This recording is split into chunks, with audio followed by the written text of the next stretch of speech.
Around Dodge City and into territory on West, there's just one way to handle the killers and the spoilers, and that's with a U.S. Marshal and the smell of Gunsmoke.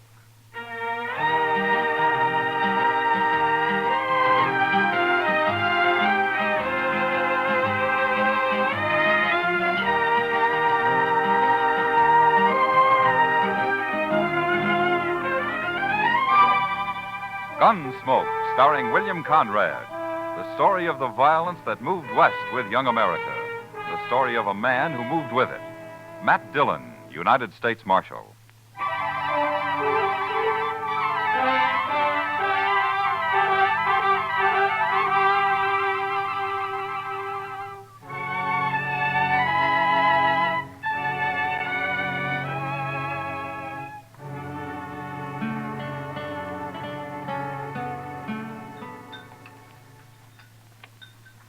Cigar, Miss Kitty?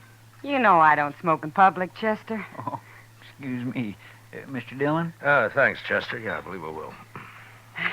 You know, for a cowtown restaurant, this place serves the toughest steak I ever ate.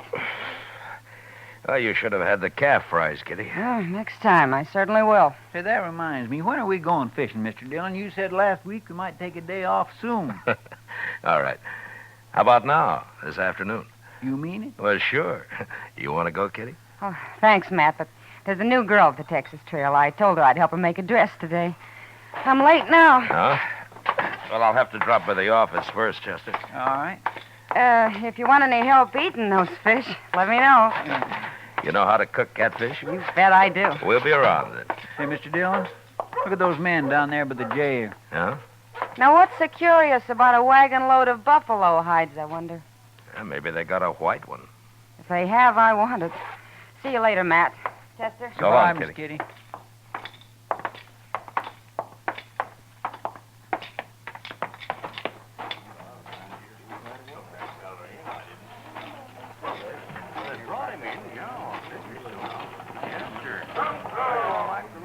This your wagon, mister? No, Gatliff's. I skinned for him. Oh, what are you doing here? What's the crowd for? Just curious. The other skinner got hurt, and we brought him into the dock. Oh? What happens? He hurt bad? Bad enough. Gatliff didn't see any sense in bringing him into town at all. Me and the cook, we made him, though. Oh? Here's Gatliff now. Chester, go up to Doc's. Maybe I can help, huh? All right, sir. How is he? Doc will take care of everything, Toby. Never mind that. How is he? Dead. Now, let's drive these hides on down the shed. I want to get them sold and pick up our supplies. Come on. Just a minute, Gatliff. Some other time, Marshal. I'm busy. So am I. But you come into my office anyway. I want to talk to you. All this busy, bothering people. That's my office right over there. You and the cook go get them hides unloaded, Toby. I'll be right along. Yeah.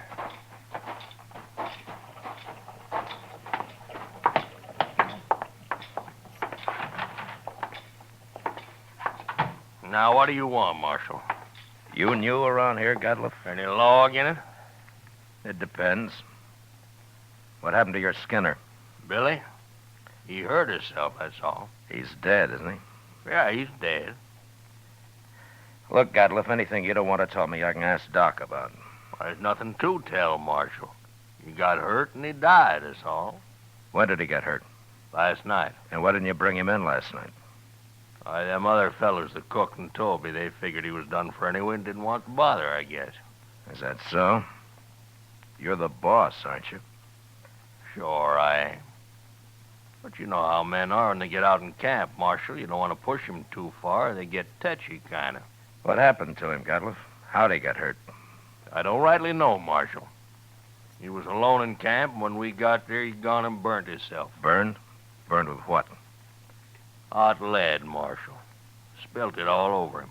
Oh, you mean lead for bullets, huh? That's it. Cooking up lead in a fry pan. That was one of Billy's chores, to make my bullets. He always was a mite clumsy. He sure messed himself up this time. There must have been a lot of lead. 50, 60 pound, I reckon. Oh, there you are, Mr. Gatliff. Doc Adams is looking for you. What did he want? Well, see, that man of yours, Doc's all through with him. He says you can bury him now. Oh, no. I ain't paying for no burial. He's just a skinner I hired. Don't even know his last name. You're his boss, aren't you? You brought him in. And that's all I'm gonna do for him. I ain't paying you $1. Not $1. Nobody's asking you to pay me. But you can't just leave the man in Doc's office. Somebody's got to bury him. He's just a bum who worked for me. He's not my father. Well, all the stingy Hold it, mean Chester. things I...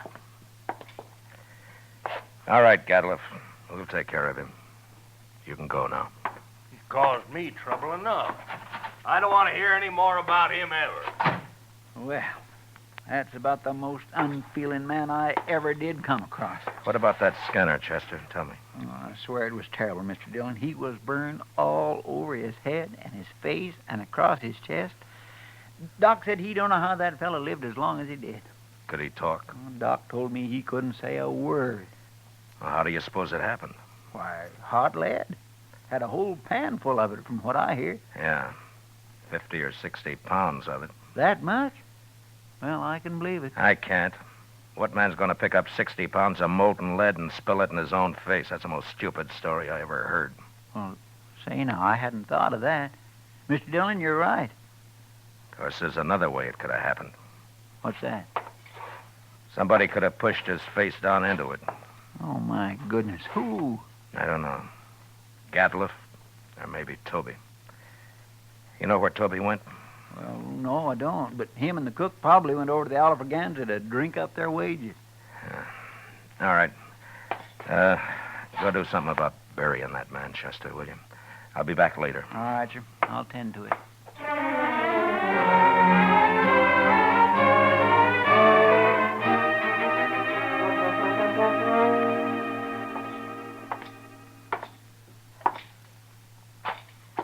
Where's the cook, Toby? Oh, hello, Marshal. Cook, he went to get him some boots while he still had the money.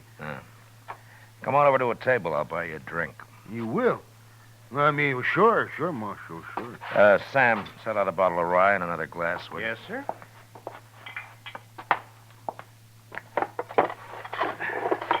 Come on.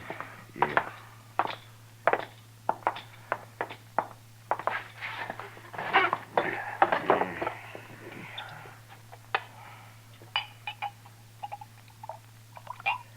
Yeah, here you are.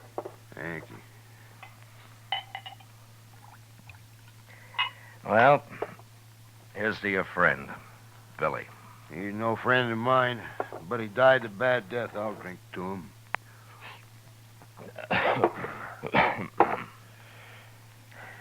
Tell me something, Toby. Hmm? How did he and Gatliff get on?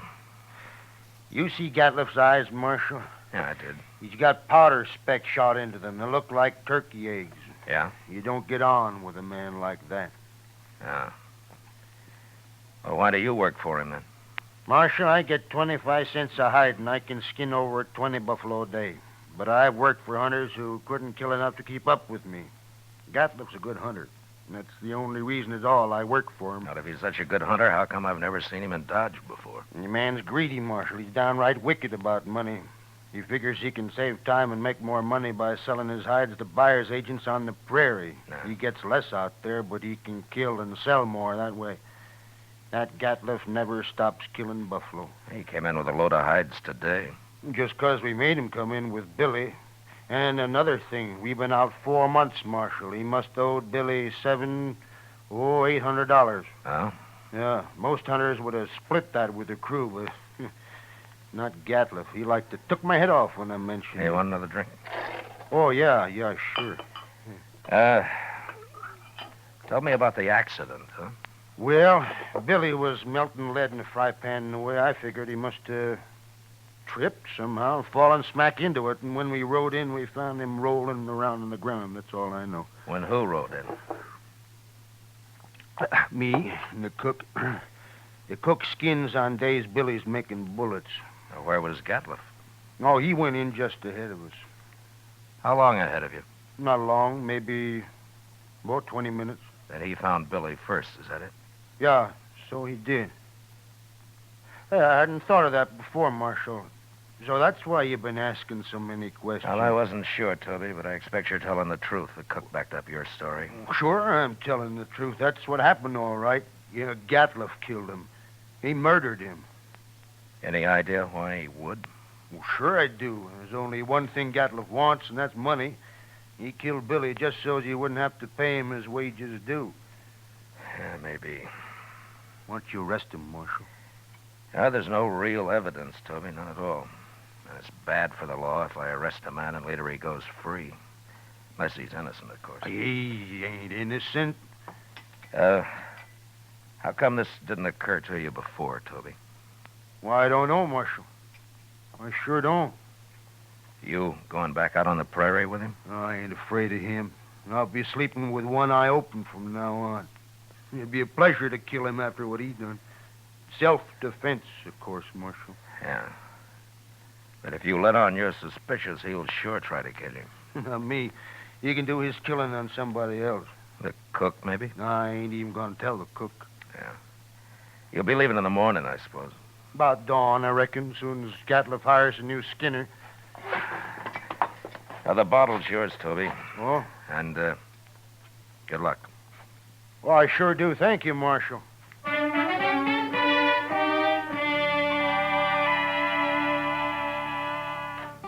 Later in the day, Chester and a couple of other men buried Billy out on the hill. As Toby said, he died a bad death, and it was made worse by the men who'd done it to him, going scot-free. But I figured anybody as greedy as Gatliff would someday overplay his hand, and I hoped I'd be there when he did. The next morning, Chester told me he'd heard that they'd left Dodge. And that afternoon, we went off fishing. When we got back, Kitty cooked up our catch for supper, and she did a real good job of it. That was fine, Miss Kitty, just fine. Anytime, Chester. You catch 'em and I'll cook 'em. Say, do you know how to make antelope stew I've made it. and sourdough biscuits? Of course. Oh, my goodness. Chester, you sound like you're about to propose. Oh, my gracious. No, Mr. Dillon, my. Why, Chester, I always kind of hoped. Oh, I didn't mean. Well, that is. I mean, well, mercy. Well, who'd marry me anyway? You ever ask anyone to, Chester? Well, yes, ma'am. Once I did. Well, what'd she say? She said she would. She said, yeah. Oh, what happened? Marshal Dillon here. Yeah, come on in, mister. They sent me after you, Marshal. Nestor camp across the river. Oh, what's the trouble? A man got knifed over there. Killed. Oh, was it just a fight or what? They don't know who knifed him, Marshal. Come on, Chester. Thanks for the supper, Kitty. Sure, Matt.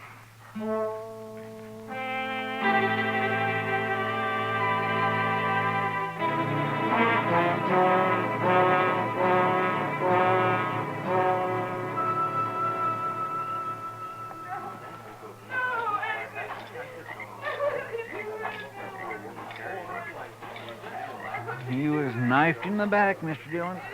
Yeah, but nobody saw it happen. No, sir. Looks like somebody got clean away with murder.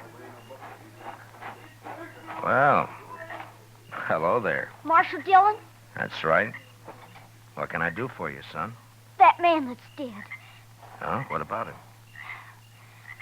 Well, go ahead. You can tell me. I saw him get stabbed, Marshal. You did? Well, where were you? I was looking for berries over there. I heard them arguing, and I sneaked up just after he'd done it. They were all alone. Who was the man, son? Did you know him? No, sir, but he was big and kind of dirty looking. He had a buckskin shirt. Anything else you remember? He had funny eyes, Marshal. They had spots in them. It's Gatliff, Chester. Yeah, I declare it sounds like him, sure enough. Son, how come you didn't tell anybody about what you saw? I was afraid to, till you came, Marshal. Why, it's all right. But in case I want to find you later sometime, what's your name? Yorkie Kelly. All right, I won't forget that, Yorkie. And thanks for telling me about this. Oh, sure, Marshal, anytime. Well, I hope there won't be a next time, Yorkie. Goodbye. So long, Marshal. Goodbye.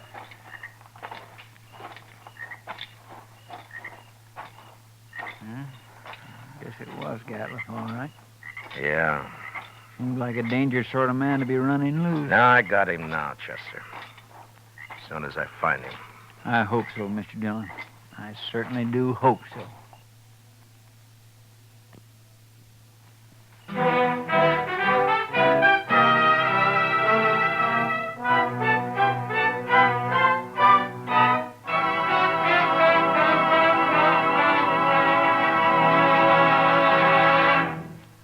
We will return with the second act of Gunsmoke in just a moment. But first, tomorrow night, Frank Lovejoy stars in the remarkable talent of Egbert Haw on CBS Radio's Theater of Stars.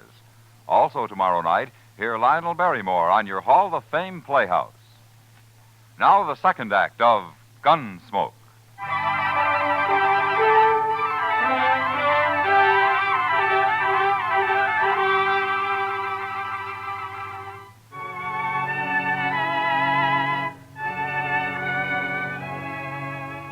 Since Gatliff would figure nobody had seen him, it wasn't likely that he'd run.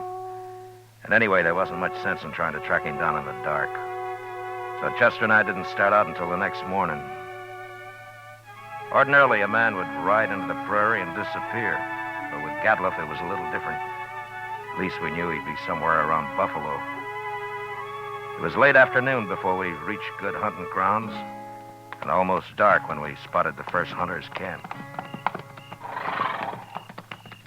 We just gonna ride right up to him, Mr. Dillon? Now, this isn't Gatliff. He had mules. This man's got horses. Yeah, that's right. Keep your eyes open just the same, Chester. Oh, yes, sir.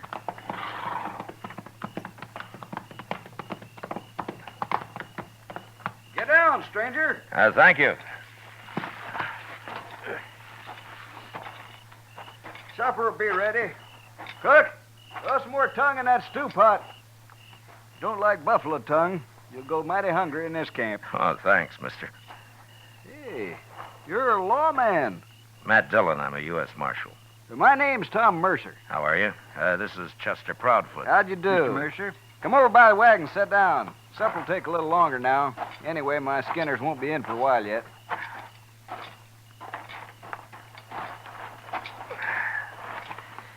Well, how you doing, Mr. Mercer? Oh, fair, Marshal, fair. Had a stand of about 100 today. Killed every one of them but a couple of old bulls. Oh? That's why the boys are out so late. Have you been here long? About a month. Move on in a couple of weeks. I don't know, Marshal. I think this whole southern herd's going to be clean wiped out for long.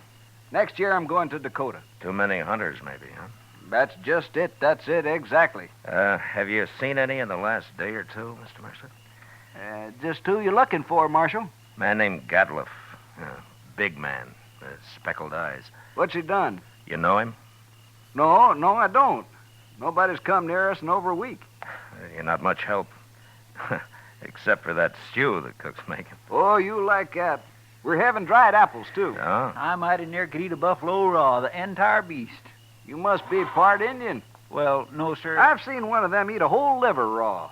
Got propped up against a tree and ate every bit of it and then went sound asleep right there in the sun. He was sure some sight. Where'd you ever get that close to an Indian? Oh, Indians ain't always bad. Take last fall, about 20 of them rode right down into our camp. We thought we was done for, sure, but you know what happened? They were looking for meat, that's all. We let them take what they wanted, they rode away. Just as peaceful like as a man could ask. They're going to get real hungry when the herd's gone. That's so, Marshal. That is surely so. That's what makes them mad. Don't you think that's reason enough? Fella told me a couple of weeks ago he run into a bunch west of here. He was looking for scalps, all right, but good buffalo man with his old Sharps 50 can pick off Indians at 1,500 yards. They're no match for him at all. Not unless they stalk him. Oh, they've done that, sure. Hey, here come my skinners.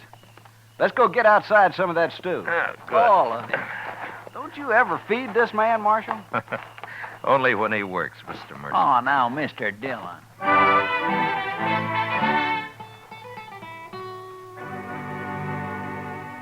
We spent the night in Tom Mercer's camp.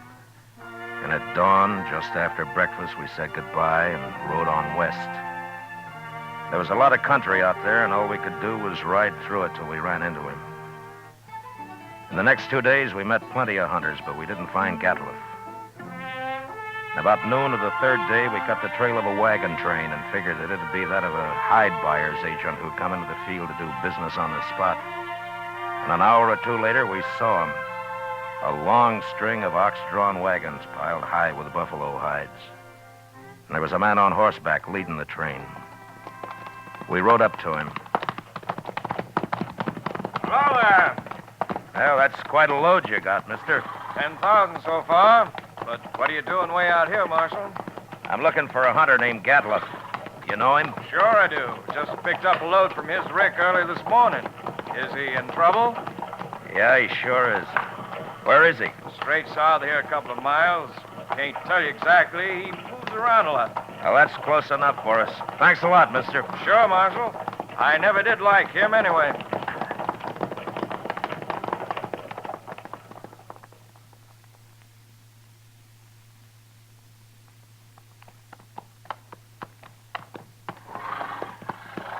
There's an empty rick over yonder. That must be it. Yeah, but he's moved his camp. Not far if it was just this morning. Chester, what's that out there? Where? Hey, that looks like a man. Come on. There.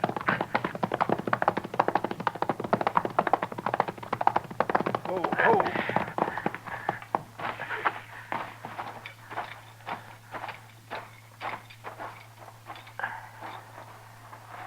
Well, Mr. Dillon, it's that Skinner of his. Get some water, Chester. Yes. Toby? Toby, can you hear me? He's been shot. Yes, sir. Here's the water. Yeah. Oh. Toby? It's Marshal Dillon. Give me a drink. Here you are.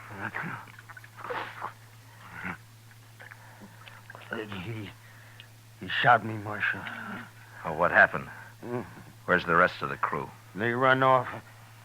He took his wagon and the horses. He went kind of crazy when he found out. That's why he shot me. You know where he is now? No, I don't know, Marshal. He shot me, and then he said he was going hunting. He's going loco. You're going loco. Now, take it easy, Toby. Take it easy. You'll be all right. I could hear him shooting at Sharps a long time. And then he stopped. Where was he? Which way? Off.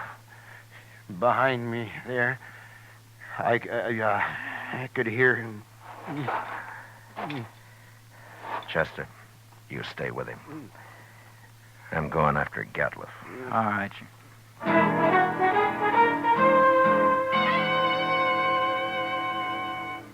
Off in the direction Toby had indicated, there lay a large, isolated hollow surrounded by low ridges. When I reached it, I dismounted, and I crawled up to where I could look down into it. There was no sign of Gatliff, but lying on the prairie floor were the bodies of countless fresh-killed buffalo. It was a strange sight. The old bulls, the cows, the little calves lying there blackening the prairie grass. I got up and stood, looking at it for a long time. And then suddenly, out in the middle, I thought I saw a slight movement. And a second later, there came the familiar boom of a Sharps 50. And I dropped behind a ridge and waited. And then Chester rode up. Have you found him, Mr. Dillon? Yeah. I thought I'd better come along. You see... Toby's dead, is that it? Yes, sir. All right.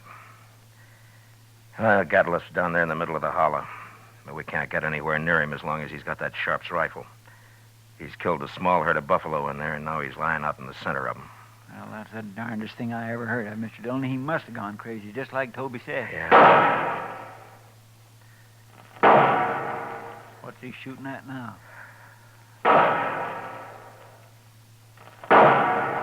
Mr. Dillon, the way he's spacing them shots. Yeah, that's a signal for help, Chester. Come on.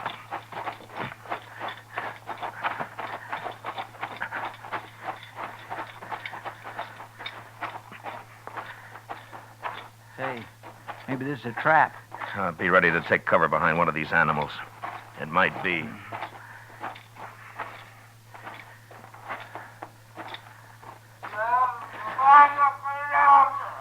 Sounds like he's been hurt. Yeah. Keep your head up.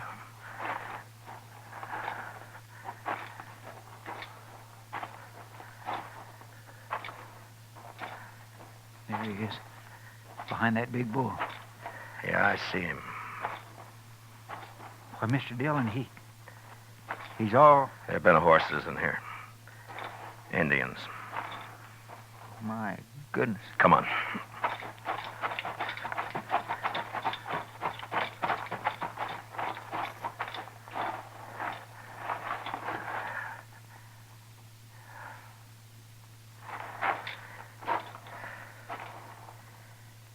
Well, that was his last effort, Chester. He's dead now. Mr. Dillon, that's awful. Yeah. Come on, let's get out of here.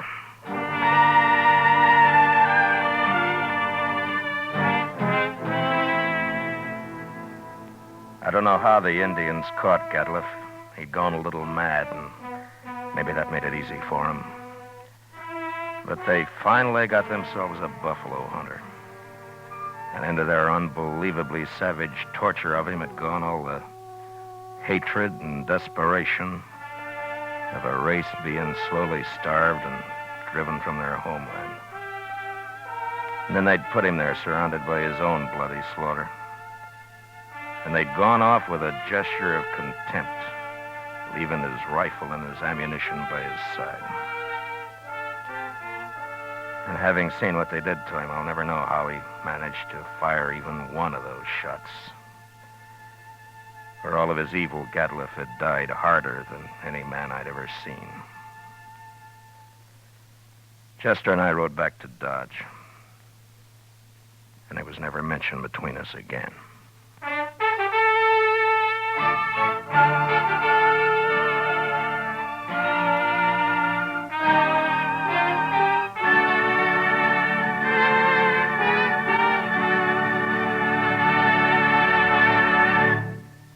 Gunsmoke, under the direction of Norman MacDonald, stars William Conrad as Matt Dillon, U.S. Marshal. Tonight's story was especially written for Gunsmoke by John Meston, with music composed and conducted by Rex Corey. Featured in the cast were Lawrence Dobkin, John Daner, Harry Bartell, Richard Beals, and William Euler. Parley Bear is Chester, and Georgia Ellis is Kitty. Gunsmoke is heard by our troops overseas through the facilities of the Armed Forces Radio Service. Join us again next week as Matt Dillon, U.S. Marshal, fights to bring law and order out of the wild violence of the West in Gunsmoke.